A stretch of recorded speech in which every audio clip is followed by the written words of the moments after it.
बात की है, जिन्होंने सबको अधिकार की बात की है, जिन्होंने कहा कि सबको रोटी कपड़ा और मकान मिलना चाहिए। बड़े बड़े राजाओं ने पूछा कि रैदास आप क्या चाहते हैं, गुरु रैदास जी आप क्या चाहते हैं। गुरु रविदास जी ने कहा कि ऐसा चाहूं राज में जहां मिले सभी को और छोटे बड़े सब समान बसे। गुरु रविदास रहे प्रसन्न कि हम ऐसा राज चाहते हैं, हम ऐसी व्यवस्था चाहते हैं जहां सबको रोटी कपड़ा और मकान मिले, यहां किसी को ऊंच नीच भेदभाव की भावना से न देखा जाए। इस आंदोलन की शुरुआत 650 साल पहले हुई, लेकिन खासकर माताओं बहनों मैं आपको ये बताना पूरे विश्वास से कहना चाहता हूं कि आज हमारे देश में छुआछूत बंद हुआ। और मैं उन भाइयों से भी कहना चाहता हूं जो लोग बड़े बड़े डीजे लेकर भूत प्रेतों के पूजने के लिए जाते हैं, उन भूत प्रेतों की फोटो आज भी अपने घरों में लटकाकर उन्हें मानते हैं और अपने महापुरुषों को भूल गए हैं। यह व्यवस्था इसलिए परिवर्तन नहीं हुई। सतगुरु रविदास जी का सपना आज भी इसलिए देश में पूरा नहीं हुआ कि जो सतगुरु रविदास जी ने जिस आंदोलन की शुरुआत करी उसको बहुजन समाज नहीं समझ पाया। उस आंदोलन को बहुजन समाज इसलिए नहीं समझ पाया। इसलिए आज भी बहनों, आज भी राजस्थान बिहार जैसे प्रदेश में आज भी हमारी बहनों बेटियों का अपमान होता है। आज भी हमारे लोगों को मूर्छ रखने पर मार दिया जाता है। क्या यह छुआछूत बंद हुआ? क्या यह समानता समाप्त हुई? वो इसलिए नहीं हुई कि आपने सतगुरु रविदास जी और बाबा साहब डॉक्टर अम्बेडकर, फूले साहब अम्बेडकर का रास्ता छोड़कर आपने ऐसे रास्ते को अपनाया जिससे हमारा कुछ लेना ही देना ही नहीं था। हमने बाबा साहब डॉक्टर अम्बेडकर की दी हुई शिक्षा से, आरक्षण की दी हुई नौकरी से उस पैसे को भूत प्रेतों पर खर्च कर दिया। और जब आप भूत प्रेतों को मानोगे तो तुम्हारे घर में भी भूत प्रेत दिखाई देंगे, बहुजन संघ महापुरुष नहीं दिखाई देंगे। कड़वा लेकिन सत्य। मैं क्षमा चाहता हूं संतों से। मैं ये बात इसलिए कह रहा हूं कि हमारा बहुजन समाज और सभी संत मिलकर जो हमारे प्रोग्राम होते हैं, जो हमारे समागम होते हैं, जो गुरु रविदास जी के सत्संग होते हैं, उसमें पूरा बहुजन समाज बढ़ चढ़कर हिस्सा लेता है। वो मेहनत मजदूरी का पैसा, बाबा साहब डॉक्टर अम्बेडकर कहते थे कि अगर तुम्हें दान देना है, अगर तुम्हें पैसा खर्च करना है तो जाओ बहुजन संत महापुरुषों के नाम पर करो, शिक्षा के नाम पर करो, अन्यथा आपका उद्धार नहीं हो सकता है।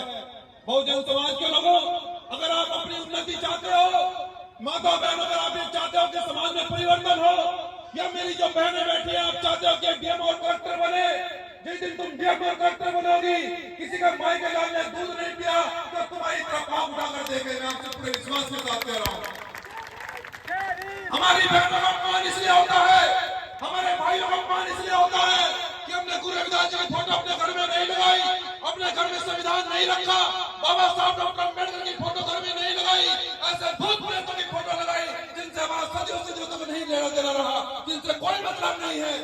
लेकिन बाबा साहब ये कहते हैं अपने शब्दों में, अपनी वाणी में जाते जाते कहते हैं कि बहुजन समाज के लोगों, अगर तुम इस कार्रवाई को आगे नहीं ले जा सके तो इस कार्रवाई को पीछे भी मत जाने देना।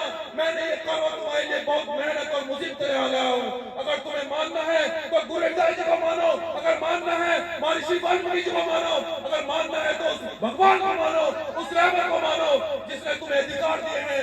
जो व्यक्ति तुम्हारे लिए लंदन में गोल्ड राइट कॉन्फ्रेंस में लड़ा है, जो ने कहा कि अगर संविधान में अगर मेरे समाज को अधिकार नहीं दिए जाएंगे तो मैं संविधान लिखना बंद कर दूंगा, ऐसे महापुरुषों को आपको मानना होगा बहुजन समाज के लोग। अगर आप लोग सतगुरु रविदास जी का सपना पूरा करना चाहते हो, अगर आप लोग सतगुरु कमलदास जी का सपना पूरा करना चाहते हो, ये जो संत हमारे मंच पर बैठे हैं, क्या इनका क्या उद्देश्य है आपने कभी सोचा है? मैं माता बहनों आपसे पूछना चाहता हूँ कि जिस दिन आपका बेटा एक दिन घर नहीं आता तो तुम्हारा दिल, तुम्हारा हृदय कांप उठता है कि कहाँ रहेगा हमारा बेटा। लेकिन इन संतों के बारे में सोचा आपने कभी, जो अपना घर और परिवार छोड़कर तुम्हारे समाज के लिए ये चाहते हैं कि गुरु रविदास जी का बेगमपुरा मिशन आ जाए, गुरु रविदास जी का बेगमपुर मिशन मतलब इस देश के अंदर कोई ऊंच नीच भेदभाव न हो, गुरु रविदास जी का सपना पूरा हो। ये संत उस सपने को पूरा करने के लिए लगे। क्या आपने इनके बलिदान के बारे में कभी सोचा? क्या आपने इनके त्याग के बारे में कभी सोचा? साहब काशीराम जी एक बात कहा करते थे, साहब काशीराम जी कहते थे कि जो व्यक्ति अपना इतिहास नहीं जानता, जो कौम अपना इतिहास नहीं जानती, वो कभी शासक नहीं बन सकती। माताओं बहनों, मैं अपनी बात को अंतिम रूप देते हुए खासकर आपको इसलिए कहना चाहता हूं कि आप घर चलाते हैं, आपकी इनकी कम चलती है घर में, आपकी ज्यादा चलती है, सभी जगह होता है। आपको आपकी ज्यादा चलती है, इसलिए आपको कहना चाहता हूं कि अगर आप लोग इस समाज में परिवर्तन, इस बहुजन समाज में चाहते हो कि हमारी बेटी कलेक्टर बने, हमारी बेटी डीएम बने, आपके घर पर जेड सुरक्षा का पहरा हो, अगर आप ये व्यवस्था चाहते हो, अगर आप ये चाहते हो कि देश की शासक हमारी बेटी बने, तो मैं तो बहनों अपने बहुजन संतों महापुरुषों को मानो। उनके अलावा हमारी मुक्ति नहीं हो सकती है, उनके अलावा हमारा उद्धार नहीं हो सकता है।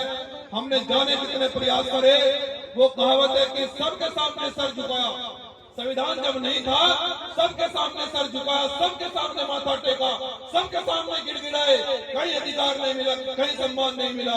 लेकिन जब से संविधान आया है, जब से गुरु रविदास जी को पढ़ा है, तो अगर कहीं खरोच भी आती है तो हमारा 12 साल का दिया संविधान 307 लगा के जेल भेज देता है। उस आदमी को आप जानते हो, ये सम्मान इन महापुरुषों ने दिया है, उन मनवादी लोगों ने नहीं दिया है। तो इसलिए मैं ये कहना चाहता हूं कि मुझे पूरा विश्वास है कि आप लोग मनवादियों के रास्ते छोड़कर आप इन भूत प्रेतों को मानना बंद करोगे और अपने संतों महापुरुषों का मार्गदर्शन करोगे और आगे बढ़ोगे, निश्चित रूप से आगे बढ़ोगे। क्योंकि अगर इस दरबार में, संतों महापुरुषों के दरबार में अगर आप दान दोगे तो ये आश्रम बड़ा बनेगा, और अगर भूत प्रेतों के आश्रमों में, उनके घरों में दान दोगे तो भूत प्रेतों के घर बड़े हो जाएंगे, वो फिर और दिक्कत करने में खड़ी। तो भूत प्रेतों का घर बनाना चाहते हो या अपने संतों महापुरुषों का घर बनाना चाहते हो, आपको तय करना है। अपनी वाणी को विराम देते हुए जय भीम, जय भारत, जय गुरु रविदास, जय गुरु समनदास जी महाराज। धन्यवाद।